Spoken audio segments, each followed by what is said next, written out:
In this video, I'm going to show you how to sell out your clothing drop on the first try. Now, this is relevant if you're yet to release a clothing drop or you're yet to sell out a clothing drop, or maybe even if you want to increase the quantity of units that you're selling in a clothing drop. You're going to learn something and take away how you can create such a demand around your brand and around your product that selling out is seamless. I'm Elijah Delport, and I help brand owners turn their passion into a career. And this is just one of the ways I help people do that. And here's what we'll cover today. First, we'll talk about why most brands don't last beyond drop one.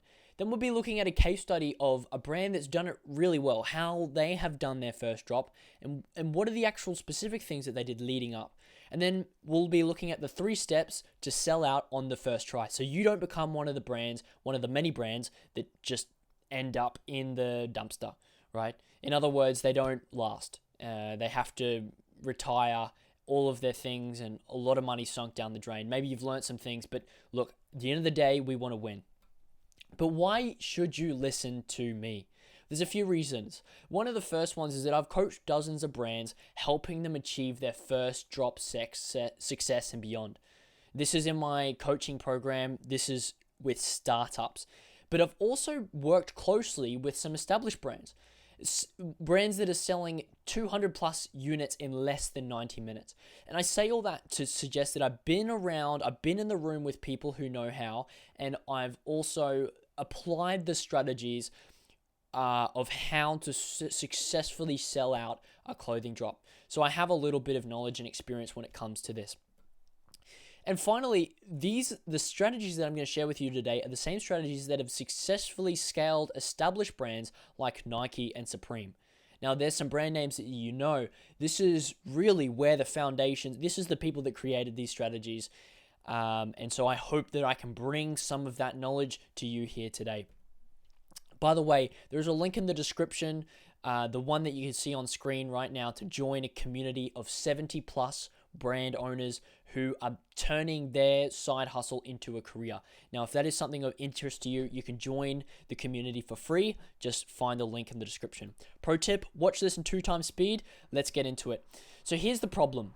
Most brands don't make it beyond the first drop. I established this in the beginning, and it is a problem because there's a lot of sunken costs. So let's go into a bit deeper. The process usually looks a little bit something like this, and you might find yourself in one of these stages of the process, or yet to be in one of these stages. But either way, if you're starting a clothing brand, you either have or will find yourself in this process somewhere. And it starts with looking up to other successful brands. You might find yourself starting a brand because you yourself are a bit of a fashion enthusiast. Maybe you're interested in design. You've seen other brands do it well, maybe even make a lot of money for it. And you have big dreams of traveling the world, and you maybe want to buy fast cars, or maybe you don't even want to be rich. You just want to make enough money to live off of. Either way, you see the success of other brands and you think, well, maybe there's something in this for me too. When you start a brand, well, this is maybe what's happened to many people. Maybe not you yet, maybe it has.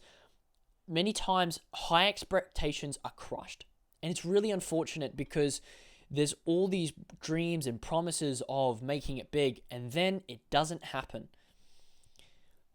And what really occurs is you go to release a clothing drop, and those who said they were going to buy your piece don't. And it's crazy. And it means you're not able to sell your product beyond your friends and family. And unfortunately, sometimes your friends and family don't even buy. And it really just depends on the support system you have around. Some people are lucky. Some people are more lucky than others with the support system that they're born into.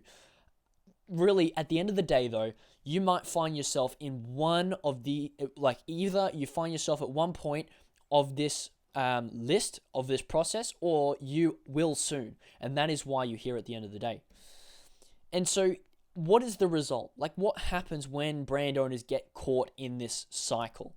Well, it's either A, the brand continues with a big hole in the bank account, And that's to suggest that they release the clothing drop, they get really excited, they release their first drop, and, well, nothing really comes of it. They're left with a bunch of leftover stock, full boxes in the garage. It's taking up space. You're trying to work out what to do with the stock. Do you even make another drop? Either way, it's got you a bit demotivated to do the next drop, and you feel you don't have the same confidence you did the first time. Or you might be in category B, where sometimes the brand doesn't even come back for a second drop. And this is the most unfortunate. However, this isn't the case for every brand. And I don't want it to be the case for you today. And so by making it to the end of this video, you'll find out how you can prevent this from happening to you, how you can avoid being the majority of brands that don't make it. And so we're going to start by looking at a case study of this brand called Euphoric 777. Now, you might have heard of this brand, you might not have, but they have done their first drop extremely well. So let me show you their page. If I go here. Here is their brand page on Instagram. You can see they've seen some great success. Look at this, 182,000 followers. And mind you, this brand has only been around for a couple of years.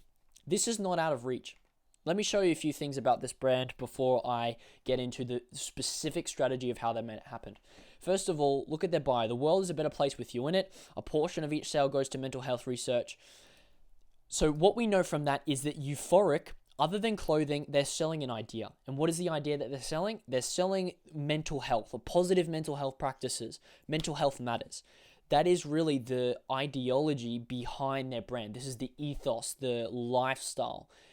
And this is really important because let's scroll back and look at their strategy before all of these clothing drops. We're going to scroll back to 2 years ago, or maybe even 3 years ago by now, when they hadn't even dropped any clothing here. We can see at this stage they were doing some releases, and mixed in there you might be able to notice already there's some, I might just move my face cam over here, that you might even see some of the posts that I'm going to be referring to, but have a look at this.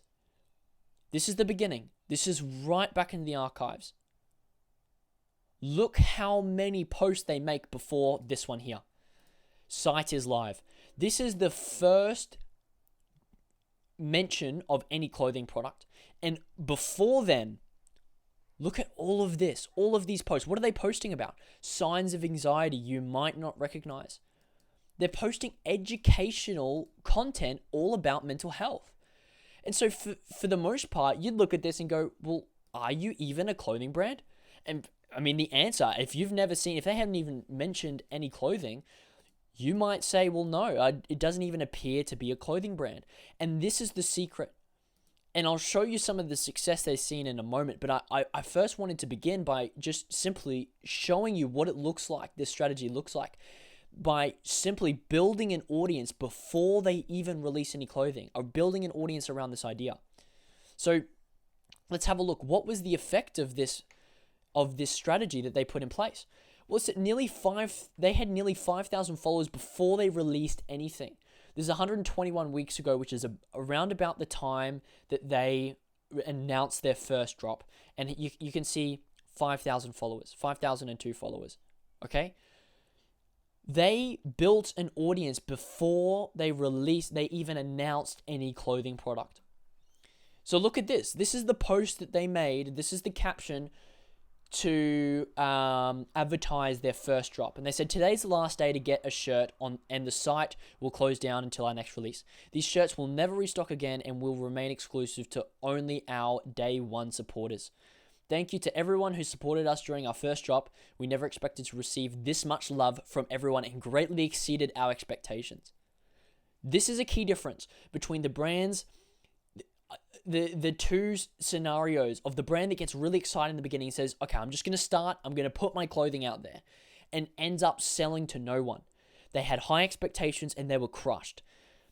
The difference here being that they had maybe lower expectations and the expectations were exceeded. And this is what the position you want to be, because that gives you the confidence to up and increase the quantities for the next drop.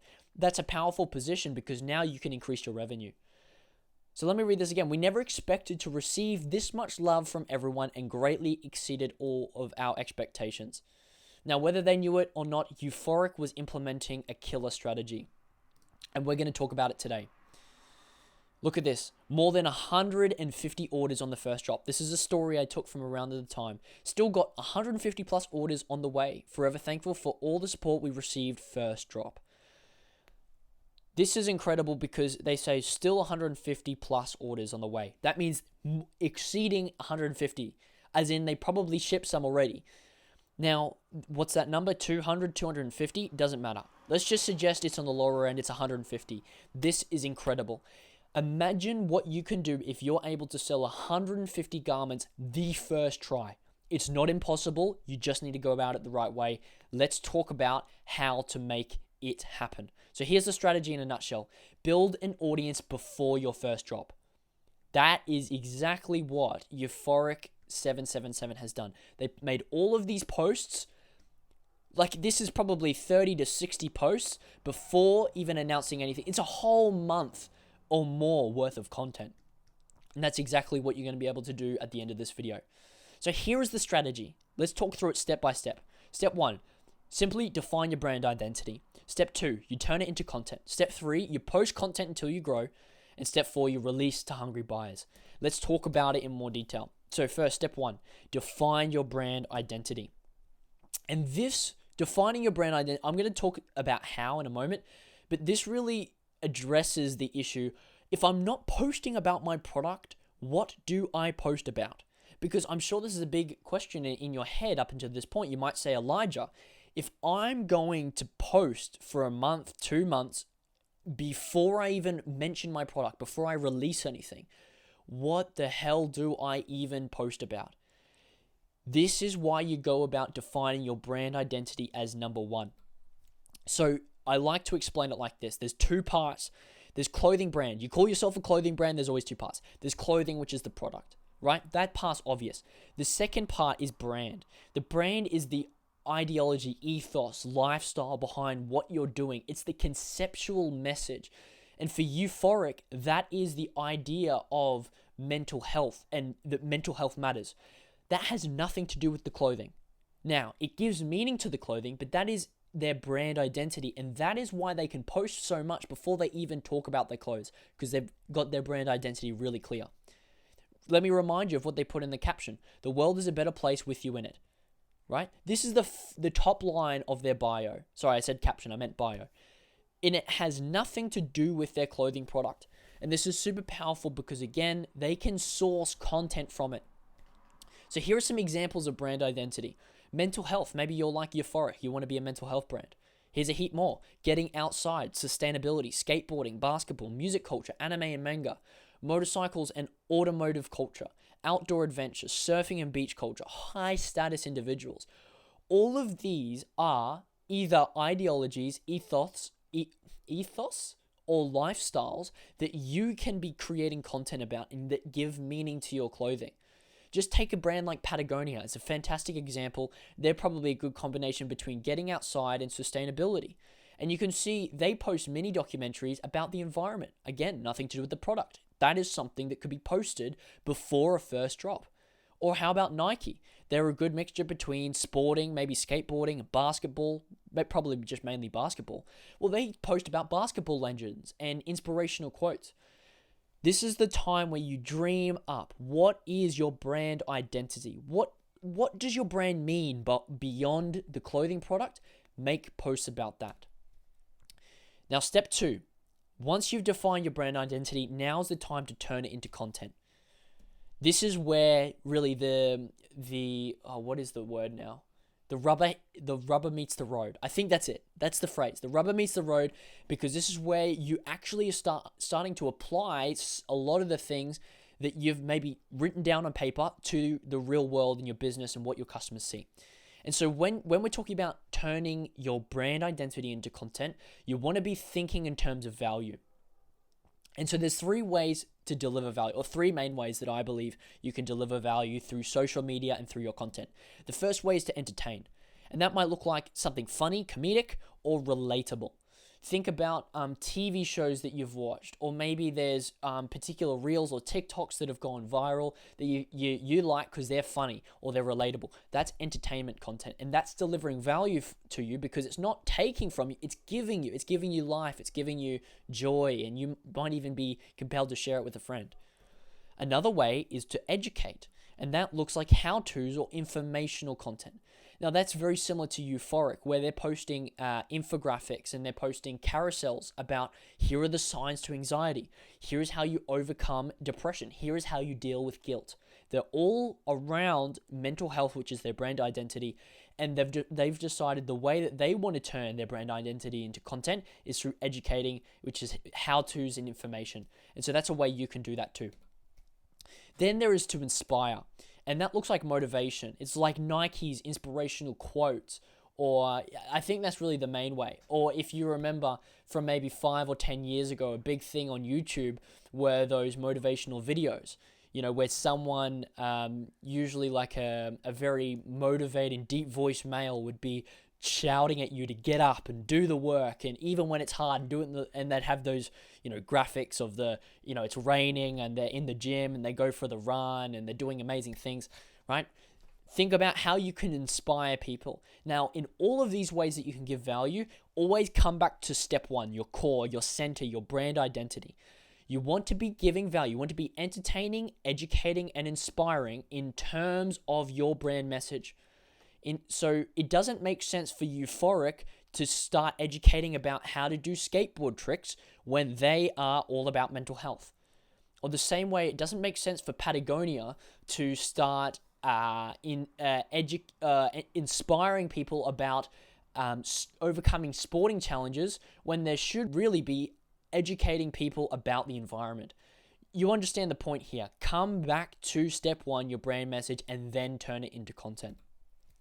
So there's a few easy to create content pieces, because I understand who I'm talking to is probably people who are yet to make their first drop. Means little resources, especially money resources. And so here are a few ways that you can create content. These are the easiest ways, I believe, that you can create content now. First one, image graphics, right? This is what Euphoric was doing. It means you don't need models. It means you don't need to hire people. If you have got access to a computer and the internet, hop onto canva.com and simply create some infographics for educational content, or create some quote images or graphic images for inspirational content, or create some memes for entertainment. Okay, so just dream about ways that you can create image graphics. Anyone can do that. The second easy to create piece of content is curated content. Now, what do I mean by that? Well, if you're an art curator, it means you don't create art, but you have some sort of influence on what art is shown in the gallery. So lots of artists will come to you, or you'll go to them, and they'll it'll be like you're the filter. You'll say, I want this portrait, but I don't want this landscape. So what you can do is you can find creators or influencers in your niche who are already creating content about your unique brand identity or your unique brand message, and you can ask them if you can repost their content with a tag. Now, there's a great brand that does this. I'll show you very briefly. It's called Seek Discomfort. Lots of brands do this, but this is a larger one that does this. They're called Seek Discomfort. Now, what is their brand message? Adventure without compromise. It's all about getting outside your comfort zone. Have a look at something that they do. I think it might be this one. Nope. Let me find a good example of their post. One that I know is definitely... I know there is one here. Let me find it. It's really nearby. You're not going to want to miss this. Here it is. Look at this. So they've posted this reel. It's about getting outside your comfort zone, about doing it alone, about going on a hike. It's all about their brand message, nothing to do with clothing. Look who's posted it. They've said via Grant Forbes. They didn't even create this content, right? So they went to this guy, they went to Grant, and they said, hey, Grant, we're a clothing brand and we love building a community around this idea of getting outside your comfort zone. Can we repost your video and give you a tag. Now, this is something that you can do with $0 and, in fact, little time. So this is an easy to create content because you're not even creating, you're just curating. Now, finally, edit pre-made videos.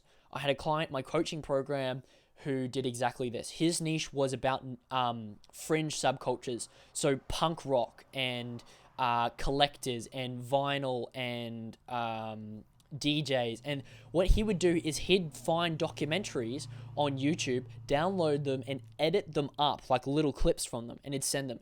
All he's doing is providing value to his core customer, posting about his brand identity, and it worked. He grew an audience, and he was able to then, when he did start posting about his product, well, they came and they bought it. And so this works too. Now, if you've got some more resources or you're a little bit further along, here are some harder to create content forms. You can do self-made videos and self-made photos, right? Simple as that. Self-made videos. Think mini documentaries, stories. Think video campaigns. Think like what other things might you want to do? Yeah, interviews. Anything like this. Or you can do self-made photos. Think what portraits can you take of people? What images can you take of, maybe there's landscapes or places that are related to whatever lifestyle that you're trying to sell. These are self-created content that is totally made from scratch. It's going to take you longer, maybe some more money. However, they're absolutely worth it. Okay, that brings us on to step 3. So once you've defined your brand message, you've turned it into content, now you simply post it and you grow an audience. And so my piece of advice for this is vague yet direct. And it's that you build an audience so big that selling out is a no-brainer. Right? Let me repeat that. Build an audience so big that selling out is a no-brainer. And what do I mean by that? I mean, even think about it. So yeah, here's the example. Back to Euphoric, this brand that I used in the case study. They grew to nearly 5,000 followers before releasing anything.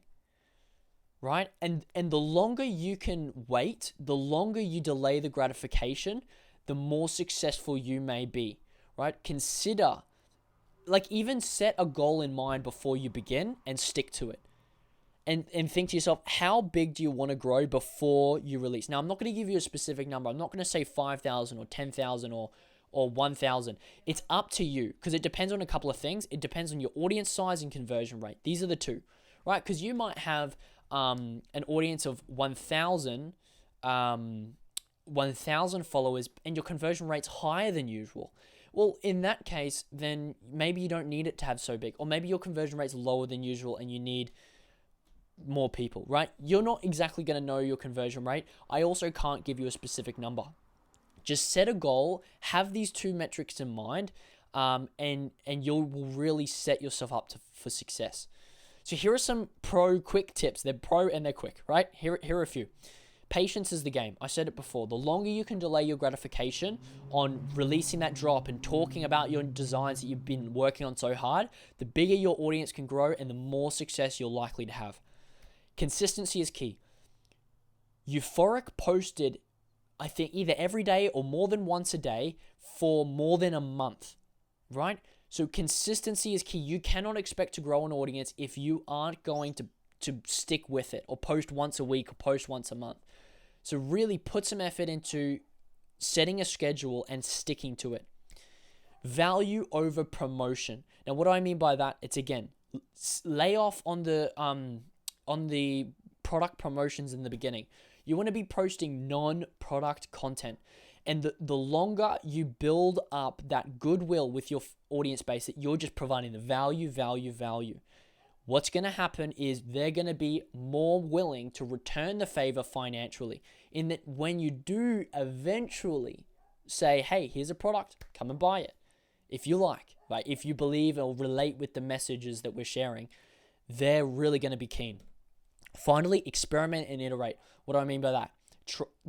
I gave you the 3 ways to give value. You can either entertain, educate, or inspire.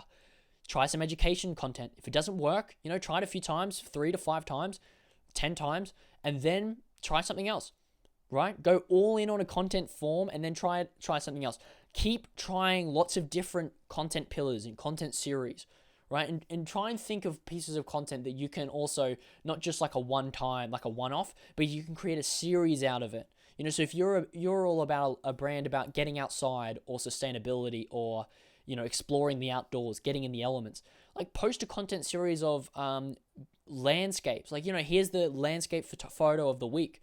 And then try something else. Try and post a video about, things to bring on a hike, or like, this is what I mean. Just experiment and iterate until it works, because it will work if you can stick with it. Step 4, finally, release your product.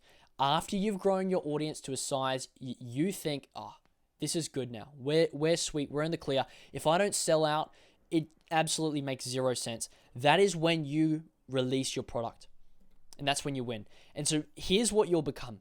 You will become a marketing agency that just happens to sell clothes. Think about Euphoric. That's what they were. They were just a marketing agency for mental health until they announced their clothing product, and then they just happened to sell clothes as well. And this is a really powerful position, because then you start building a brand, not just a product. Then you start being more than just a discount or promotion. Then you start having demand and drive and culture. And this is why you want to do it like this, even beyond just being able to sell out your first clothing drop. So before I recap, I want to give you one more tip. I didn't write it down. This one's for free. Consider how many pieces you are going to do on your first drop. What's really important is confidence, right? And the reason I say that is because if your confidence is crushed on the first drop, you're likely to withdraw on the second drop and the third drop, which means you are less likely to see the success that you might otherwise. So it's really important that you make sure that your first drop is successful, because that'll give you the drive and confidence and motivation to keep going, because there will be hard days ahead. And not every drop's going to be smooth. But if you can ride that wave a little bit, even in the beginning, you will go, I'm into this streetwear thing. And that's really important. So when I say garment quantities, go for less quantities. Okay. Again, I'm not going to give you a specific number, but don't do, maybe on the first drop, you want to do 20 units instead of 50, or 50 units instead of 100. Consider how many units you want to sell. Go on the lesser side. So even subtract a bit from how many you think you can sell, and always keep the supply just lower than the demand, because the larger the discrepancy between the supply and the demand, right? Hopefully the demand being higher, the more drive you have in society, and the more you can say, hey, look, we sold out the last clothing drop in just 10 minutes. And it was your first one, and you sold it out in 10 minutes. Crazy. Okay? So this is massive. Let's recap. Most brands don't last beyond 1 year. You're not going to be one of them. Why? Because first you define your brand identity, and then you post non-product value content. It's derived from that brand identity, the ideology, ethos or lifestyle, the conceptual idea behind your brand. And then by posting that content before even talking about your product, you grow your audience so big that selling out becomes a no-brainer. And then, sorry, I missed the last one. And then, of course, you release your products to hungry buyers. You're guaranteed to win. If you can implement this strategy and do it, you just have to do it. Because if you can, you're guaranteed to win. Okay, if this was helpful, I really want to encourage you. Please join the community on School for brand owners. You can go to the link in the description. It's absolutely free, and it's helping 70 plus streetwear entrepreneurs turn their side hustle into a full-time career. Now, if you are just starting out, if you're 100 drops in already, it doesn't matter. There's a place for you. People are giving advice. They're asking questions. I'm posting brand breakdowns in there. I'm breaking down people's content strategies, and I'm posting more educational content like this. Biggest thing of all inside this community is a free streetwear masterclass. It's 5.5 hours showing exactly how you can build your brand foundations. And if you've already started, I guarantee there's still something in there.